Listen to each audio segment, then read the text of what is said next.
నేను రెడీ. ఏంట్రా రెడీ? కొండనెత్తు. ఓ 50 మందిని పిలవండి. ఎందుకు? ఆ కొండను తెచ్చి నా చేతుల మీద పెట్టడానికి. అప్పటి నుంచి నేను చెబుతూనే ఉన్నా, ఇది ఫిట్టింగ్ ఏదో పెడతాడు అని.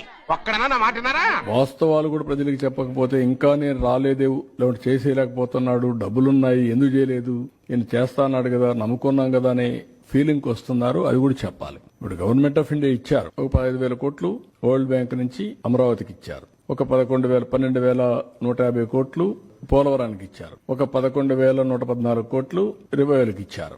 సరే, మిగిలిన కొన్ని మేము ఈ వర్క్స్ అన్ని మీద పెట్టడానికి కొంత శాఖ కింద కొంత ఫండ్స్ ఇచ్చారు. కానీ ఆ డబ్బులు నేను వెల్ఫేర్ కి ఇవ్వలేకపోతున్నాను. కనీసం అక్కడ పెడితే రివైవ్ అయితే, డెవలప్మెంట్ అయితే నాకు ఆదాయం పెరుగుతుంది. ఆదాయం పెరిగితే ఇస్తాం. ఇంకొంచెం ఫ్లెక్సిబిలిటీ కోసం ఆలోచిస్తున్నాం. ఎక్కడ ఫ్లెక్సిబిలిటీ వస్తే అక్కడ అవసరమైతే బారో చేసినా సరే I want to give my commitments. తల్లికి వందనం గాని, లేకపోతే రైతులకు ఇవ్వాల్సిన రైతు భరోసా గానీ I want to give it. ఏది రైతు అయినా అవస్థపడాలి, గవర్నమెంట్ అయినా అవస్థపడాలి. నాకు ఫ్లెక్సిబిలిటీ ఉంటే నేను అవస్థ తీసుకోవడానికి సిద్ధంగా ఉన్నా. I will give it.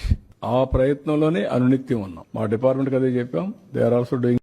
అప్పటి నుంచి నేను చెబుతూనే ఉన్నా, ఇది ఫిట్టింగ్ ఏదో పెడతాడు అని. ఒక్కడనా నా మాటనారా?